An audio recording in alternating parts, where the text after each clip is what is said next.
अगर स्टोरी पसंद आ रही है तो हिंदी स्टोरी चैनल को सब्सक्राइब करें और वीडियो को लाइक करें। एपिसोड 230 पूजा में कौन बैठेगा। सुधांशु की आवाज पर लैला और सुजॉय ने पलटकर देखा तो दोनों ही कुछ परेशान से हो गए। सुधांशु ने मुस्कुराते हुए कहा, आप दोनों को यहाँ देखकर काफी अच्छा लग रहा है लैला मैम। एक जरूरतमंद के लिए इतना बड़ा कदम उठाकर इसे एक सिरे से सेटल डाउन करना बहुत बड़ी बात है। मैं स्टोरी को करने के बाद काफी दिनों से इसकी खोज में लगा हुआ था कि आखिर माई की हेल्प कौन कर रहा था, और आप दोनों को इसमें इन्वॉल्व देखकर बहुत खुशी मिली है मुझे। लेकिन सुजॉय उसकी खुशी को नजरअंदाज करता हुआ बोला, तो अपनी खुशी के लिए तुमने हमारे लिए पैरे लगा रखे थे। सुजॉय की बात सुनकर सुधांशु ने एक हल्का सा ठहाका लगाया। अरे नहीं नहीं, पैरे वाली कोई बात नहीं है, बस एक खोजी पत्रकार का काम है। और वैसे भी आप लोग एक नेक काम कर रहे हैं। पब्लिक को जब ये पता चलेगा तो सोचिए इससे आप दोनों को कितना फायदा हो सकता है। इन सब हंगामे के बीच माई ने कुछ परेशान होते हुए कहा, ये सब क्या हो रहा है सिस्टर? मुझे कुछ अजीब सी घबराहट सी हो रही है। तब सुधांशु ने उन्हें शांत करते हुए कहा, अरे माई, हम सब आपके लिए बहुत बढ़िया सा सरप्राइज लेकर आए हैं। कहकर वो दरवाजे की तरफ देखते हुए बोला, हाँ भाई आ जाओ अब। जैसे ही उसने ये बात कही वैसे ही सामने गेट से सोहन दाखिल हुआ। सबकी नजरें उसकी तरफ उठी तो लैला के मुंह से बेसाख्ता धीरे से निकला, सोहन भैया यहाँ। जबकि सोहन एकदम माई के सामने आकर खड़ा हो गया। वो उन्हें ऐसे देखे जा रहा था जैसे कि पिछले 20 सालों से प्यासी नजरों को बस अभी शांत कर लेगा। माई ने चौंकते हुए उसे देखा, जैसे उसे पहचानने की कोशिश कर रही हो। उसे इस तरह परेशान देखकर सोहन ने एकदम से पुकारा, माँ। और यही वो पल था जब माई की नजर सोहन के चेहरे पर मौजूद एक बड़े से तिल पर गई, जो कि शायद उसका पैदाइशी निशान था। माई की आंखों में भी अब पहचान सी उभर आई थी। वो एकदम से सोहन का नाम पुकारती हुई उसके और करीब आ गई। दोनों कुछ सेकंड्स तक एक दूसरे को देखते रहे और फिर जैसे माई को सब कुछ याद आ गया, सोहन मेरा बच्चा, कहकर उन्होंने झपटते हुए सोहन को अपने गले से लगा लिया। माई की आंखों से बरबस आंसू निकलते जा रहे थे। उधर सोहन भी रोए जा रहा था। 20 सालों की दूरी जैसे इसी एक पल में मिट जाने वाली थी। उन्हें इस तरह रोता हुआ देखकर वहां मौजूद हर एक इंसान की आंखें भर आई थी। और काफी देर तक रो लेने के बाद सोहन ने सुजॉय और लैला से कहा, आप दोनों ने मेरे लिए जो कुछ भी किया है ना, मैं उसका कर्ज कभी भी नहीं चुका सकता। लेकिन इतना जरूर जानता हूँ कि आप दोनों का मुझ पर बहुत बड़ा एहसान है, और इस एहसान के बदले जिंदगी में कभी भी आप दोनों को मेरी कोई भी जरूरत पड़ेगी तो मैं कभी पीछे नहीं हटूंगा। जिस अग्नि परीक्षा में मैंने पिछले 20 साल गुजारे हैं वो मैं ही जानता हूँ। आपने न सिर्फ मुझे मेरी माँ से मिलवाया, बल्कि आपने उनका इलाज करवाकर मेरे ऊपर बहुत बहुत बड़ा एहसान किया है। लैला ने सोहन को इस तरह रोते हुए देखा तो बोली, हम सबके लिए सबसे ज्यादा जरूरी ये है सोहन भैया कि माई को अपना खोया हुआ बेटा मिल गया। इतनी देर में माई को भी समझ में आ गया था कि लैला और सुजॉय ही वो शख्स हैं जिन्होंने उनकी इतनी मदद की है। उन्होंने एकदम से हाथ जोड़कर उन दोनों के सामने खड़े होते हुए कहा, मुझे नहीं मालूम कि आखिर आप दोनों को भगवान ने मेरी मदद करने की इच्छा किस बात की वजह से आपके मन में डाली, क्योंकि पिछले 20 सालों में मुझे हजारों लोगों ने उस फुटपाथ पर पड़े हुए देखा होगा, लेकिन इसके बाद भी किसी के मन में मुझे वहां से हटाकर एक अच्छी जिंदगी देने या फिर मेरा इलाज कराने की बात नहीं आई। कहते हुए उन्होंने लैला और सुजॉय के सामने अपने हाथ जोड़ लिए। ये देखकर लैला तड़प उठी। उसने झट से माई का हाथ थामते हुए कहा, आप प्लीज ये सब मत कीजिए माई, मैंने आप पर या किसी और पर कोई एहसान नहीं किया। ये तो भगवान है जो एक बंदे से दूसरे बंदे की मदद करवा देता है। लैला ने कहकर सिसकी लेते हुए अपने आंसुओं को बहने से रोका, जबकि उसके मन में बस यही चल रहा था, मैं आपको कैसे बताऊं माई, पिछले 20 सालों से पागल होते हुए भी फुटपाथ पर जिंदगी गुजारते हुए आपने मेरे लिए कितना बड़ा काम किया।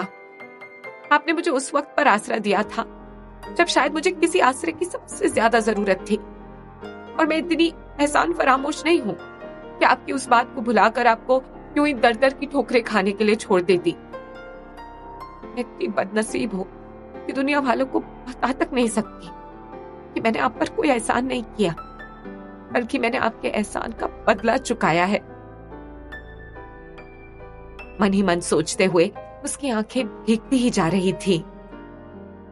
अभी उनका मिलना मिलाना चल ही रहा था कि तभी सिस्टर रीटा ने कहा, इन सब में अच्छी बात यह है कि माई अब धीरे धीरे काफी हद तक ठीक हो रही है।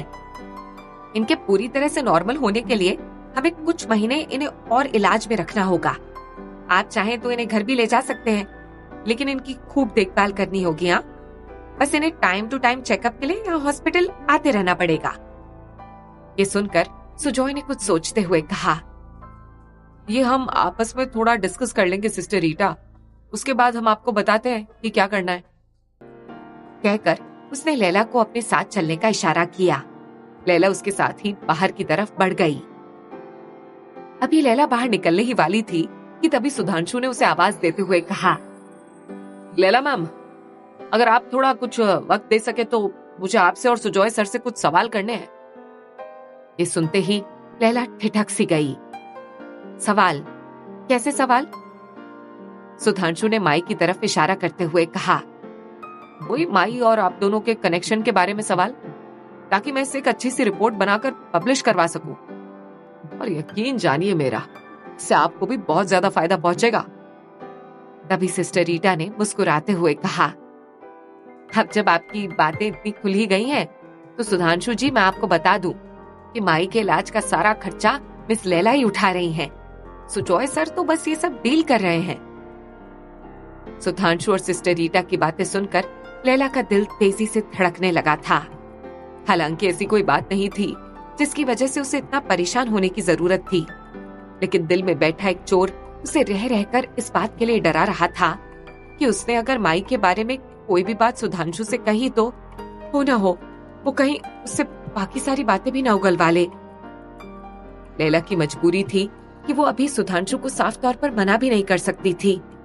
फिलहाल इसे टालना ही बेहतर होगा, उसने मन ही मन सोचा और फिर हल्के से मुस्कुराते हुए बोली, एक्चुअली सुधांशु जी, मुझे अभी किसी जरूरी काम से निकलना है।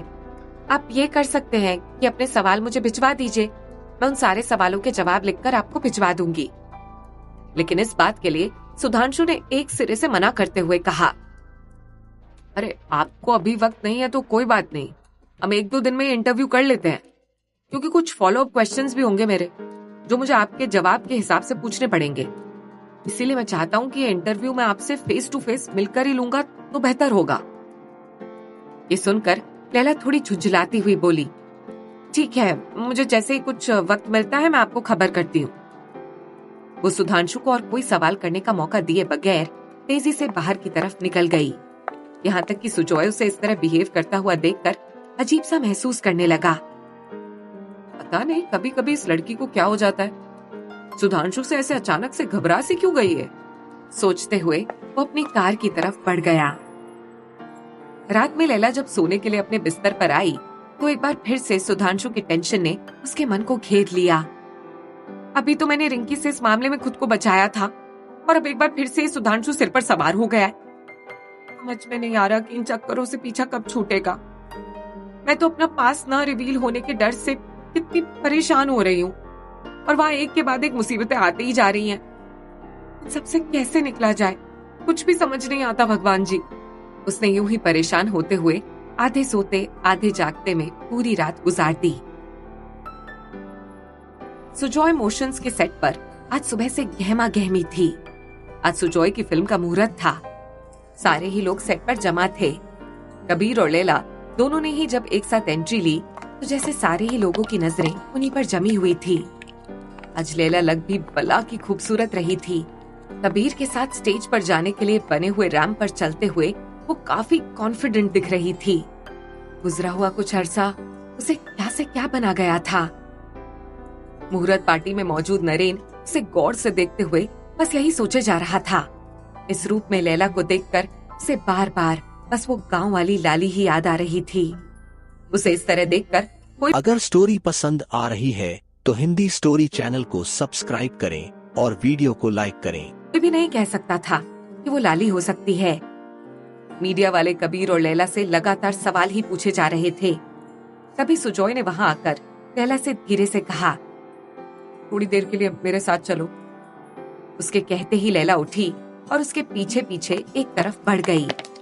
कबीर उन दोनों को ऐसे जाते हुए देखकर कुछ सोच में पड़ गया। मुझे लगा था कि सुजॉय की शादी के फैसले के बाद इन दोनों के बीच की दूरी कुछ बढ़ जाएगी, लेकिन इन दोनों को देखकर तो ऐसा लगता है कि जैसे लैला को उसके इस फैसले से कोई फर्क ही नहीं पड़ रहा। सोचते हुए उसे हंसी सी आ गई।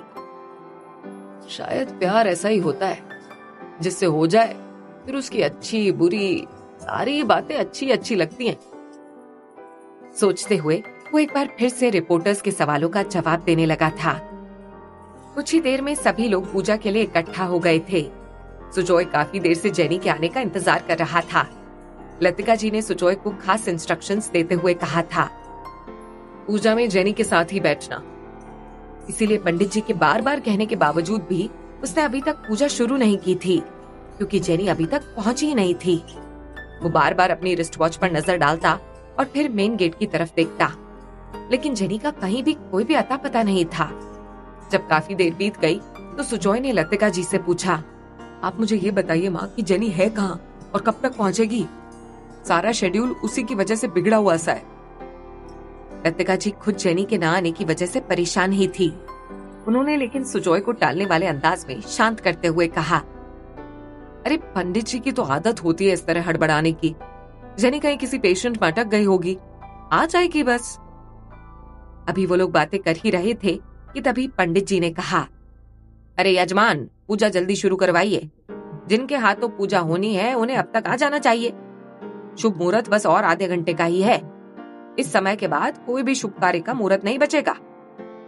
ये सुनकर लतिका जी कुड़ते हुए मन ही मन बोली, इस जेनी को भी आज ही देर करनी थी। बार बार समझा दिया था कि टाइम से पहुंच जाना, पर नहीं, अब देख लो। ऐसे ही सवाल जवाब में 10 मिनट और बीत गए। जब पंडित जी ने सुजॉय को एक बार फिर से टोका तो उसकी बर्दाश्त से बाहर हो गया। उसके पास बैठी लतिका जी से कहा, आपको अगर जेनी का इंतजार करना है तो कीजिए, मुझे ये सब जल्दी निपटाना है और जो मुझे सही लगेगा मैं वो करूंगा। पंडित जी, आप पूजा शुरू कीजिए। पूजा में माँ बैठ जाएंगी। ये सुनकर लतिका जी कुछ हड़बड़ा सी गई। उन्होंने पाहूजा साहब की तरफ देखते हुए उन्हें कुछ इशारा किया। तब पाहूजा साहब ने सुजॉय के कान में जल्दी से कहा, तुम्हारी माँ अभी पूजा में बैठने के लिए फिट नहीं है सुजॉय। जबकि लतिका जी मन ही मन खुद में झुंझुला रही थी। स्पिरिट्स को भी इसी दौरान आना था। अभी अगर मैं पूजा में बैठने लायक होती तो इतनी परेशानी नहीं होती। जबकि सुजॉय ये सुनकर कुछ और परेशान सा हो गया। अरे क्या ये पूजा में अकेले नहीं कर सकता पंडित जी? पंडित जी ने इनकार में सिर हिलाते हुए कहा, नहीं सुजॉय साहिब, अभी जो हम पूजा करने जा रहे हैं उसमें किसी महिला का होना अत्यावश्यक है, वरना मैं खुद पूजा कब की शुरू कर देता। पंडित जी के मुंह से सुनते ही सुजॉय कुछ सोच में पड़ गया। उसकी नजरें अब भी जेनी के लिए बार बार उठ रही थी।